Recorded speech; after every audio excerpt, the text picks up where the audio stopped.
All right. Hello, everyone. Good afternoon. So, we are here to tell you a story, or actually, couple of stories, both about solving real-world problems using blockchain technology, both about getting into the Web3 space with impactful stories, with impactful solutions. So let's get started. Let's dive into it right away. With me, I have Braxton and Ioannis, and they are going to be telling these stories. All right. So let's do a quick round of intro, shall we? Braxton, do you want to go first? Intros? Yep. Sure thing. Braxton, Woodham.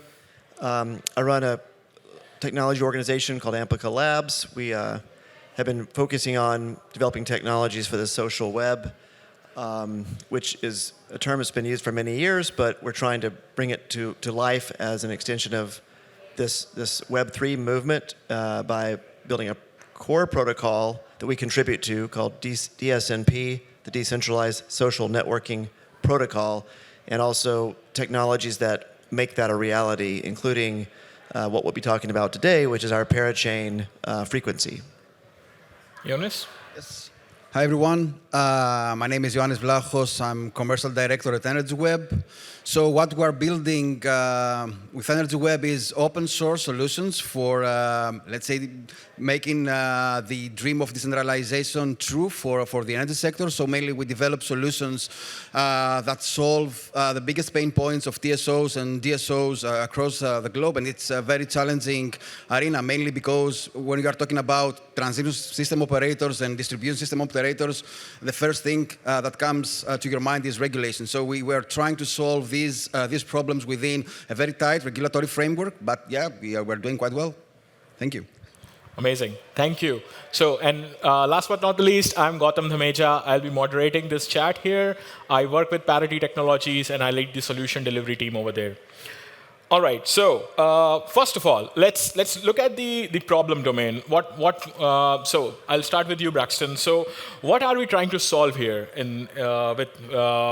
with frequency, with the unfinished, and in the social media space?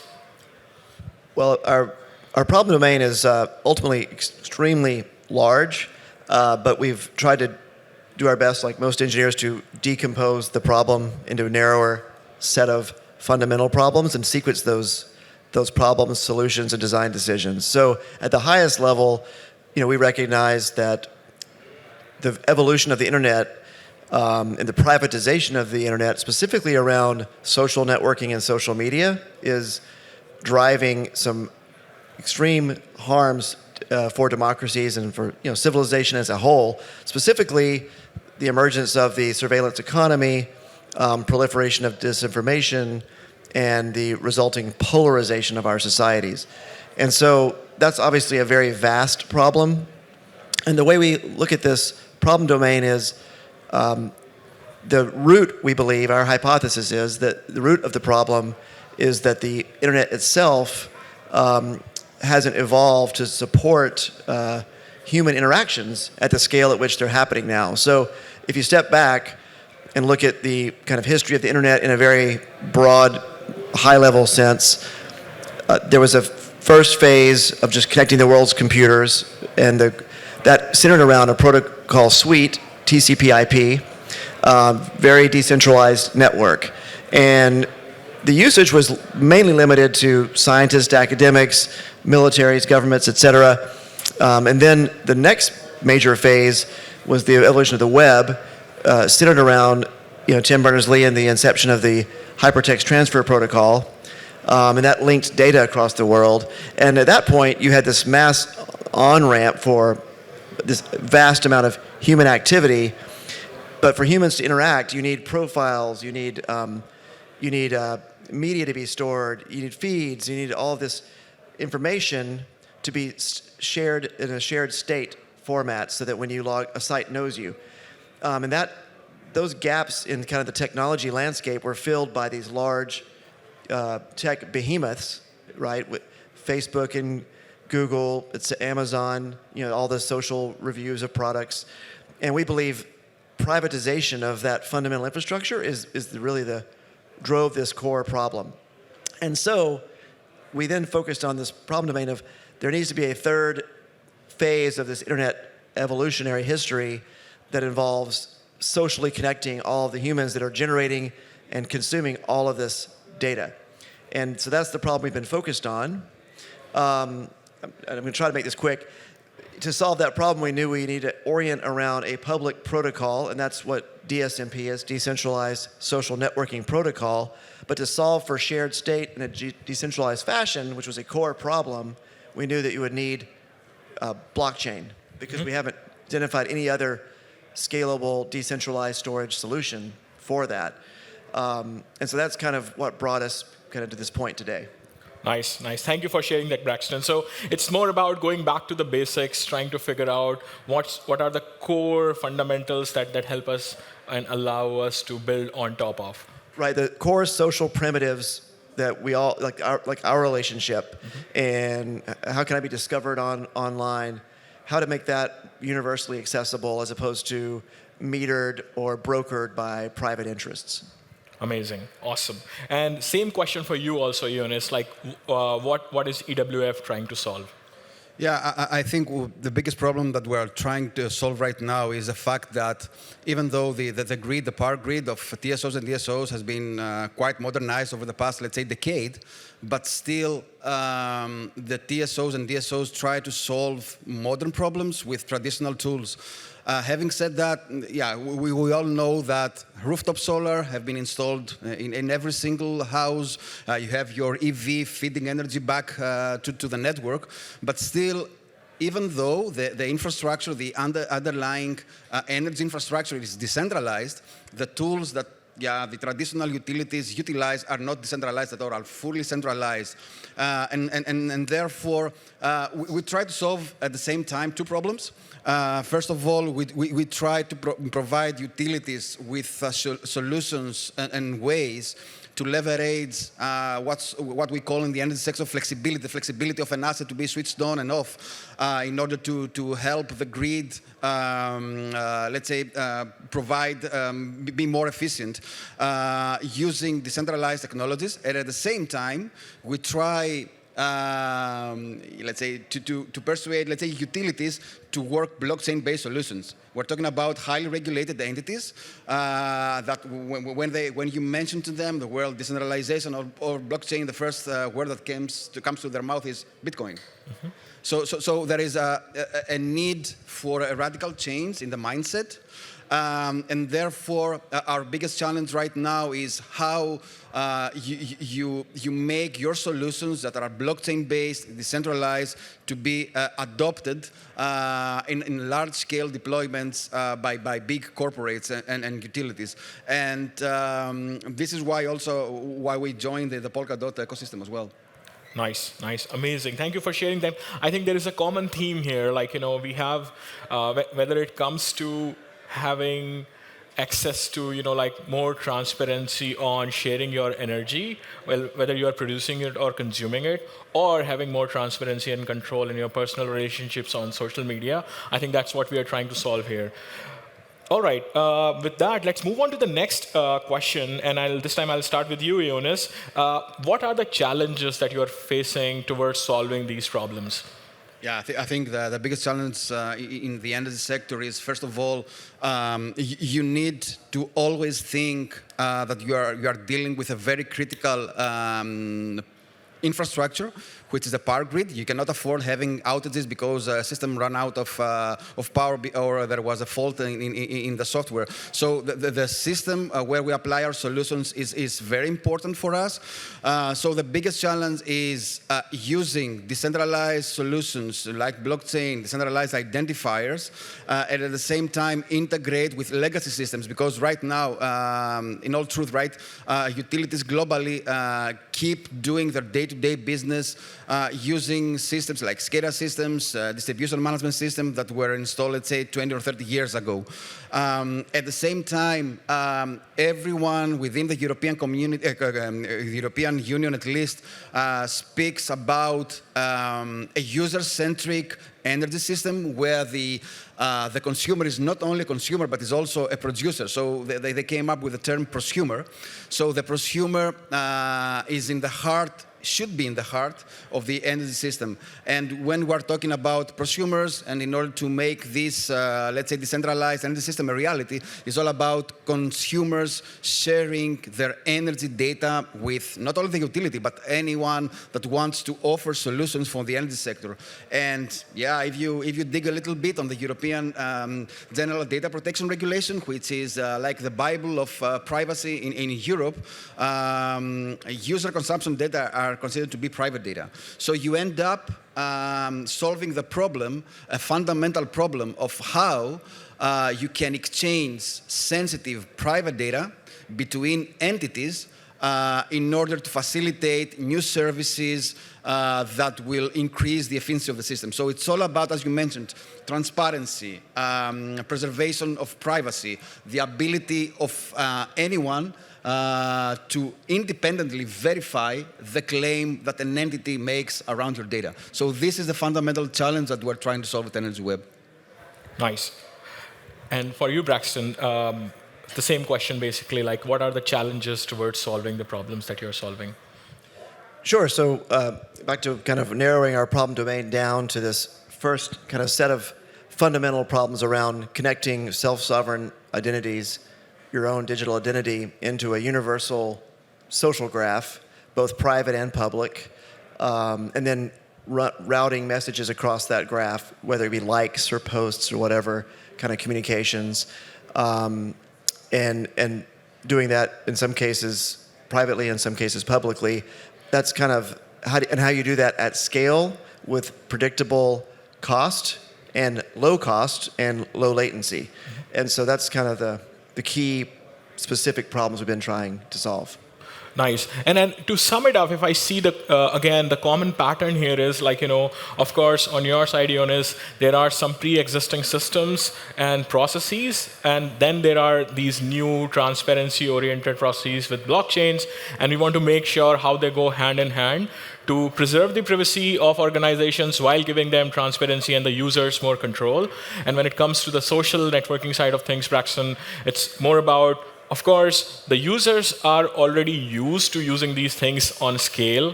They understand, they have been familiar with these things from time, like immemorial. And now we are giving them a new paradigm shift, but that has to be fluently, combining with the existing things instead of creating too much of, let's say, inconvenience for the users. All right. That's right, because a big focus of ours on our adoption strategy, since it's consumer, is to meet people where they are, which the MeWe talk we gave earlier. And so we have to preserve the performance characteristics and cost characteristics, right, that happen in Web 2 today. And that's the challenge. Absolutely. All right. So do you guys see, how these two stories are, combining towards, solving some of the problems with so much of, you can say, focus? Now let's go into the main question of today. So I'll start with you, Braxton. So what led you to Polkadot, to choose Polkadot for solving these problems? Well, our journey was a pretty interesting one. We had been thinking about this protocol for quite a long time, well over a decade, actually. But when it came time to actually leverage blockchain, we started out a few years ago trying to say, could we implement this as smart contracts on Ethereum? And we did that. We had two different social media apps communicating with each other. So it shows that you could use these apps independently. The protocol was working as we'd hoped, which was great. But on Ethereum, we saw the price per message was fluctuating over that period by 40x. And the latency were huge spikes when people were doing major DeFi activities or something. The social communications would grind to a halt. And so we said we have to find a different layer one solution for what we're doing. So we set out to find one. We looked at 30 different blockchains at that time. This was back in 2021. We narrowed down to 4 kind of finalists, and we ultimately concluded that Polkadot's particular solution with a layer 0 relay chain to take care of the fundamental consensus and security, and already decentralized with a large set of validators, and then allocating resources out in a fixed kind of capacity model was exactly what we thought was appropriate for what we're doing. And in fact, watching Gavin's talk today, as it's evolving, there's a lot of parallels between how Polkadot allocates compute resources and how we allocate resources for social networking, social messaging, and activity as a next layer on top. Nice. Thank you for sharing that. And the same question for you as well, Ioannis. So what led you to choose Polkadot? Yeah, for us it was also an exciting and journey, a long one. Before explaining the reasons why Polkadot, let me walk you through a bit what is one fundamental, let's say, problem that utilities have and how we solve them. So it's all about creating the necessary trust for exchanging data, and you need to exchange data to implement several use cases. You can have the famous 24/7 matching, where you need to match on an hourly basis your consumption with, let's say, equal units of renewable energy produced elsewhere. You are in position to create, let's say, distributed, decentralized registries of clean energy commodities like sustainable aviation fuels and so on. But the most fundamental problem here is that processes are still centralized. So, for example, in the energy sector, if you run, let's say, a forecasting algorithm, that you have a single entity that runs this specific algorithm. So everyone, even in a decentralized network, needs to trust this specific one entity that runs your business process. In this case, the forecasting algorithm. So we came up with the concept of proof of good work.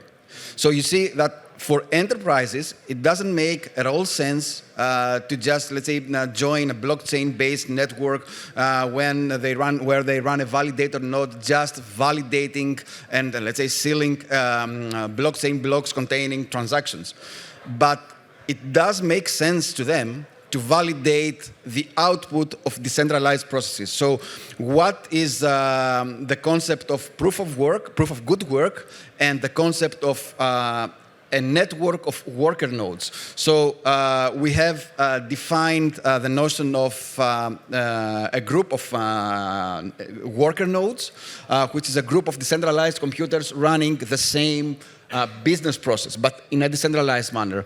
Then the outcome of these decentralized computers is communicated with every single entity in the network, and then consensus is actually reached for the outcome of every single business process. So this does make a lot of sense for utilities. So we wanted to find a solution, and that solution was Substrate, in order to have this consensus layer between the various participants of the network, in order to be able to trust the outcome of a certain process. And when you are talking about enterprises, there is processes all over the place. So this is why we choose, let's say, Polkadot and Substrate to implement our solutions, which is called, let's say, Energy Web X. Nice. So if I sum that up together, I see a range of reasons of choosing Polkadot. On one side, like on Braxton, your side, it's more about having more control on the transaction fee and having more reliability on the network when there are spikes coming in, having less distortion coming in from other chains that might be running on the same network. So, or having other apps running on the same chain or same network. So if there's a DeFi or a gaming app going very high on load, there should not be effect on other apps, and that's why we need app chains. And then on your side, Ioannis, I understand the reasons for customization. When you have a process and you want to customize that, you want to have a more you can say modular approach towards having your own consensus, having more integration with enterprise systems. So there are so many varying set of reasons over here why you chose Polkadot. You want to add something, Braxton, to that? I think you summed it up really well, actually. Okay. Just a comment on my end, and I think when we're talking about enterprises, we need to be conscious of not introducing any additional vendor lock-in. So we would like to be open, everyone to bring in their own blockchain, provide this interoperability that is needed. And on top of that, you need to allow enterprises to join, let's say, a solution, because they do not care if the solution that you are offering them is blockchain-based, is based on Ethereum or a Polkadot. They just want a solution to solve their day-to-day problems. So you need also to offer them the ability not to pay transaction fees, gas fees. You need to use, let's say, the monetary, the fiat values that they're currently using for their centralized solutions, right? Absolutely. So it's more about giving more choices to your users, more choices to your customers, and giving them more convenience on when they're using your network. Amazing. And now we come to the last question. Now that we have seen those stories, there was a problem being solved, there were some challenges being encountered over the process, and how some of those challenges are addressed by using Polkadot. Now, the next question is more about sharing the learnings. What would you suggest the new Web3 teams who are trying to build their own blockchain or Web3 solution, what should they be looking at when they're trying to choose a blockchain platform? I'll start with you, Braxton. Sure. Well, I think there's two kind of layers to this in my mind that are worth exploring, and I'll focus on one. Maybe we come back if we have time. The first layer is interoperability with other chains and understanding the landscape. I think that over the last couple of years, how many parachains are there now in the Polkadot ecosystem? There are more than 80 plus. More than 80, right? So I think at this stage, understanding what resources and capabilities are available and really focusing on interoperability, which is one thing that Polkadot affords with XCM, is really a critical thing to be looking at now. And what can you offload? Where can you partner versus build yourself? Because I think we're definitely getting into this multi-chain world. That's a key piece. And the second piece is if you're trying to provide end-user experiences, can you actually stay at a level? We've focused on this idea of a tokenless wallet where people can onboard people, your users, leverage a lot of the capabilities without getting into the complexities of tokens and sophisticated digital wallets and KYC and all these things. Very different than your world of business, I would say, but we need to get people adopting at scale, and then over time, apps doing that, we can then enrich the experience over time with tokens and so forth. Thank you. And the same question for you as well, Ioannis. What would you suggest new Web3 teams when they are choosing their blockchain platform? Yeah, I think one of the basic, let's get key learnings at Energy Web is you need to find a real problem that your clients have, right? Because when I started digging into the blockchain, let's say, sphere, I just wanted to apply a blockchain to everything. It's like what they say, if the only tool that you have is a hammer, the whole world begins to look like a nail, right?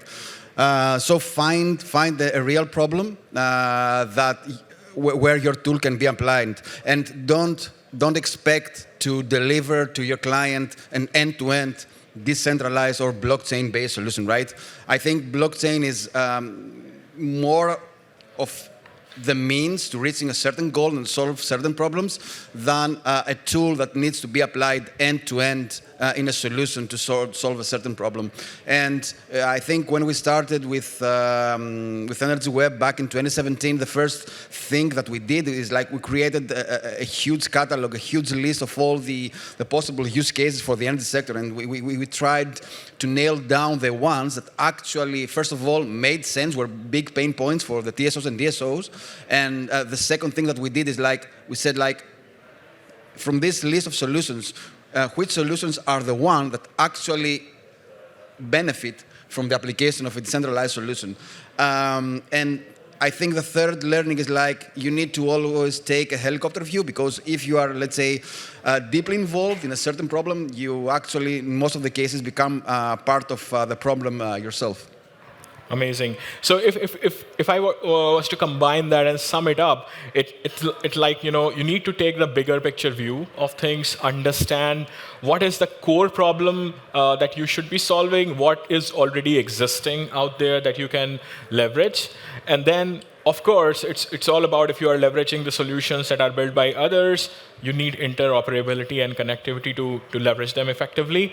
Then the other thing is also you will not be hitting the nail on the head in the first instance itself. You need an iterative approach. You need to keep thinking. You need to keep evolving. And that is where you also need some way of making things more agile with things like forkless upgrades that we have in Polkadot and the parachains. So it kind of all comes together to take a big picture view, make things agile, make things iterative, and then solve the core problem and keep it to that. All right. I think that covers most of what we wanted to discuss here today, most of the stories that we wanted to bring together. But we have a few minutes left. If you guys want to add something, feel free. Well, I could just reinforce what Ioannis said about looking to make sure you really need a blockchain.